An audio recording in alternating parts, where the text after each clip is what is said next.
साथियों नमस्कार। Real news channel में आपका हार्दिक स्वागत है। देश की राजनीति एक संक्रमण काल से गुजर रही है।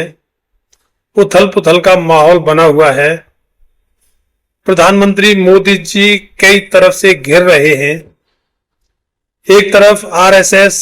उनको हटाने के लिए पूरा मन बना चुका है, जिसके लिए आरएसएस के चीफ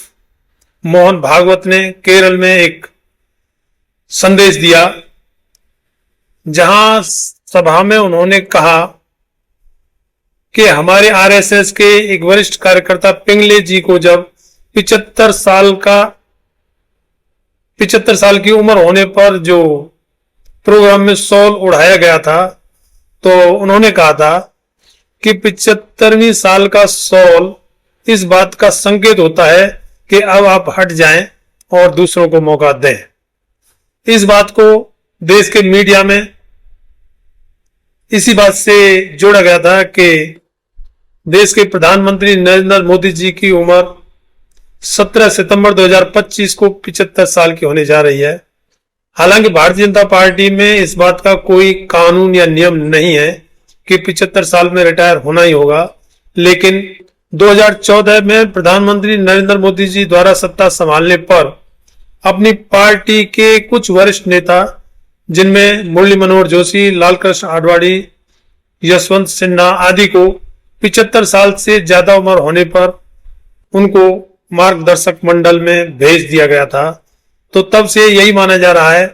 कि भारतीय जनता पार्टी में 75 साल की उम्र होने पर उनको मार्गदर्शक मंडल में भेजा जाता रहेगा, जिसकी चपेट में अब प्रधानमंत्री नरेंद्र मोदी जी खुद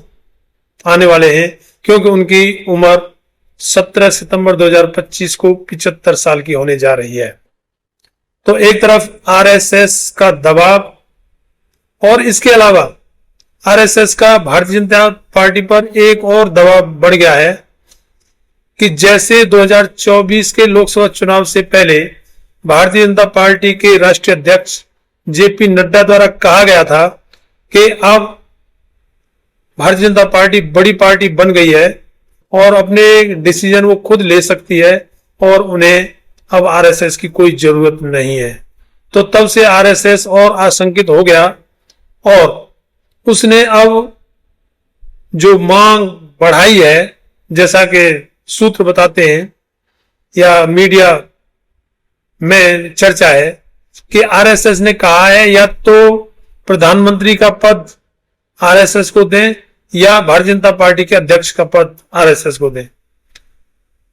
गुजरात लॉबी की जोड़ी प्रधानमंत्री नरेंद्र मोदी और अमित शाह को माना जाता है और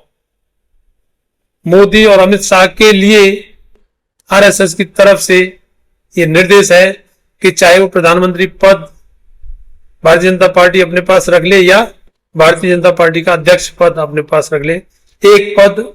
आरएसएस को देना होगा, जिसकी वजह से अभी तक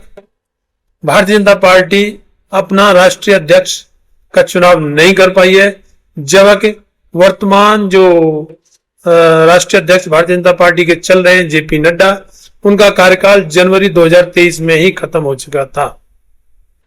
तो ऐसी खींचतान में भारतीय जनता पार्टी के राष्ट्रीय अध्यक्ष का भी चुनाव नहीं हो पा रहा है। इसके अलग आरएसएस मोदी अमित शाह पर दबाव बनाए रखने के लिए तरह तरह की चालें चल रहा है, जिसमें मोदी के धुर विरोधी गुजरात से ही आने वाले संजय जोशी को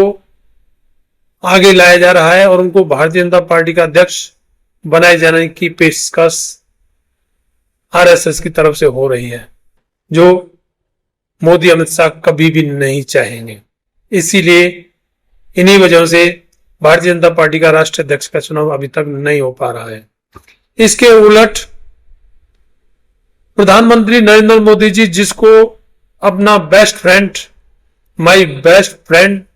डोनाल्ड ट्रंप जो कहते थे, वो प्रधानमंत्री जी के पीछे पड़ा हुआ है और जो भारत पाकिस्तान का ऑपरेशन सिंदूर के दौरान युद्ध हुआ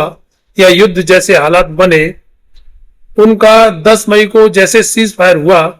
तो उसकी घोषणा भी अमेरिका के राष्ट्रपति डोनाल्ड ट्रंप द्वारा एक्स पर पोस्ट लिखकर की गई थी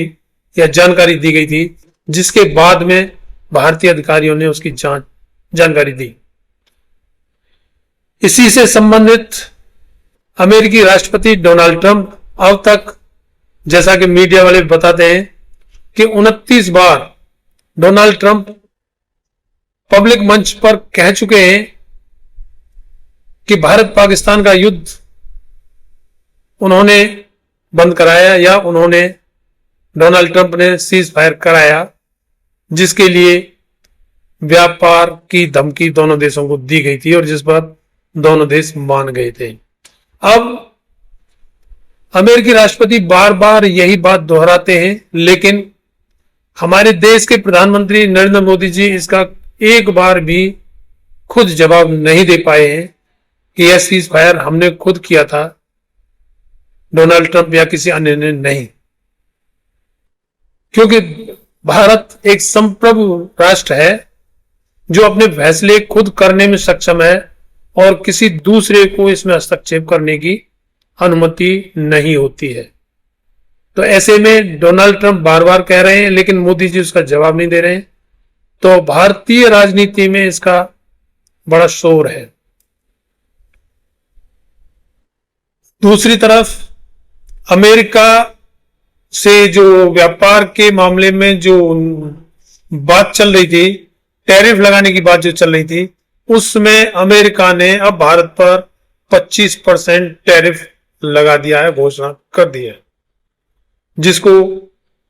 देश के लिए बड़ा ही नुकसानदायक और बड़ी चोट माना जा रहा है। उन सभी हालातों को देखते हुए आज हमारे देश की राज्यसभा में डोनाल्ड ट्रंप के खिलाफ निंदा प्रस्ताव पेश किया गया, जिसके बारे में कल चंद्रशेखर आजाद जो नगीना से सांसद हैं, उन्होंने कहा था कि मेरी राय में तो ऐसे हालातों में डोनाल्ड ट्रंप के खिलाफ सदन में निंदा प्रस्ताव आना चाहिए। अब ऐसे में विपक्ष ने यह निंदा प्रस्ताव पेश किया है। अगर ये निंदा प्रस्ताव पटल पर रखा गया तो मोदी जी को इसका जवाब देना ही पड़ेगा। अब मोदी जी क्या जवाब देंगे, ये बड़ा ही एक अजीब प्रश्न है, बड़ा ही कठिन प्रश्न है, जिसका जवाब प्रधानमंत्री मोदी जी देना ही नहीं चाहते। दूसरी तरफ जो खबरें आ रही हैं, जो सूत्र बता रहे हैं कि नरेंद्र मोदी जी अमेरिका से क्यों दब रहे हैं, तो उसके पीछे एक तो अडानी का वो केस जो अमेरिका में अडानी के खिलाफ चल रहा है, उसको भी वजह माना जा रहा है। दूसरी तरफ भारतीय जनता पार्टी के वरिष्ठ नेता सुब्रमण्यम स्वामी कहते हैं कि चीन, रूस और अमेरिका के पास मोदी जी के खिलाफ कुछ सबूत हैं, वो सबूत सामने ना जाए, इनको बचाने के लिए ना मोदी जी चाइना का नाम लेते हैं, ना अमेरिका का नाम लेते हैं, और रसिया से तो अभी घर कोई ऐसी बात है ही नहीं। तो इस तरीके से विपक्ष अड़ा हुआ है और मोदी जी उसका जवाब देना नहीं चाहते, क्योंकि पहलगांव हमले के बाद में जो ऑपरेशन सिंदूर हुआ, उस समय भी विपक्ष ने एक दिन का विशेष सत्र बुलाने की मांग की थी, लेकिन नहीं बुलाया, और ऑपरेशन सिंदूर के दौरान ही या उसके बाद में 2 बार ऑल पार्टी मीटिंग भी केंद्र सरकार द्वारा बुलाई गई, लेकिन उसमें भी मोदी जी नहीं आए थे। तो इसका मतलब साफ समझा जा रहा है कि मोदी जी इन चीजों पर जवाब देने से बच रहे हैं, लेकिन विपक्ष पीछा नहीं छोड़ रहा। ऐसे हालातों के लिए काशीराम साहब ने कहा था कि सरकार मजबूत नहीं, मजबूर सरकार होनी चाहिए, जो जनता के काम कर सके। मजबूत सरकार तो मनमानी करती है, वो जनता के काम नहीं करती है। तो पिछली दोनों सरकारें जो 2014 में और 2019 में आई, वो मजबूत सरकार थी, तो उसमें मोदी जी को कहीं जवाब देने की जरूरत नहीं पड़ती थी। लेकिन 2024 के बाद में जो सरकार आई है, ये भारतीय जनता पार्टी की 240 सीटों वाली सरकार है, और जो तेलुगु देशम पार्टी और जेडीयू दोनों और छोटी मोटी कई अन्य पार्टियों के सहयोग से यह सरकार चल रही है, इसलिए मजबूर सरकार है। इसलिए विपक्ष मजबूत हो रहा है और मोदी जी को जवाब देने के लिए मजबूर भी कर रहा है। तो इस तरीके से कह सकते हैं कि फिलहाल पक्ष और विपक्ष दोनों ठीक हालत में है। पक्ष तो खैर मजबूत होता ही है, यानी सरकार तो मजबूत होती है ही, उसके पास सारी पावर होती है, लेकिन इस बार विपक्ष भी इतना मजबूत है कि अपने मुद्दों पर लाने में विपक्ष भी सरकार को मजबूत कर रहा है। तो लोकतंत्र मजबूत हो रहा है, धीरे धीरे ही सही, क्योंकि पिछली 2 सरकारों में मोदी सरकार जो चाहे वो फैसले ले लेती थी। यहां तक कि सुप्रीम कोर्ट ने जो सिस्टम बनाया था कि चुनाव आयुक्तों को नियुक्त करने के लिए जो पैनल होगा उसमें विपक्ष का नेता, प्रधानमंत्री और चीफ जस्टिस ऑफ इंडिया शामिल होंगे, लेकिन मोदी सरकार ने उसको बदल के प्रधानमंत्री और उनका एक कैबिनेट मंत्री और नेता विपक्ष का पैनल बना दिया था, जिसमें प्रधानमंत्री जिसको चाहे उसको बनाए, क्योंकि विपक्ष के नेता अकेले पड़ जाएंगे, उनका बहुमत नहीं होगा। तो इस तरीके से नियम बदले गए और बनाए गए, लेकिन अब विपक्ष काफी मजबूत हो गया है और अपने मुद्दों पर सरकार को लाने के लिए मजबूर कर रहा है। हालांकि विपक्ष की जो प्रमुख पार्टी कांग्रेस पार्टी है, उसका काम करने का तरीका ऐसा है कि वो ज्यादातर मुद्दों पर शांत ही रह जाती है, लेकिन फिर भी कुछ तो मजबूत विपक्ष हो रहा है और आगे और भी मजबूत होने की संभावना है। इसके अलावा बिहार में जो विधानसभा चुनाव से पहले वोटर लिस्ट का जो SIR स्पेशल इंटेंसिव रिवीजन जो चल रहा है या पूरा हो भी चुका है और शायद आज उसकी लिस्ट का ड्राफ्ट प्रकाशित भी कर दें, तो उस पर भी उबाल बना हुआ है जनता में भी और राजनीतिक पार्टियों में भी, क्योंकि उसमें जो सबसे बड़ी बात चुनाव आयोग ने की है कि जनता के पास ज्यादातर ration card, voter I card और आधार कार्ड होते हैं और उन्हीं को चुनाव आयोग ने मानने से मना कर दिया है। इसलिए ज्यादा बड़ी दिक्कत बिहार में आ रही है, लेकिन बिहार की धरती वो धरती है जहां राजनीतिक रूप से ज्यादातर लोग जागरूक होते हैं। अब देखना है कि चुनाव आयोग अपने मकसद में कैसे कामयाब होगा, क्योंकि चुनाव आयोग का मकसद साफ दिखाई दे रहा है, जैसा कि जनता में बात हो रही है और मीडिया में चर्चाएं चल रही है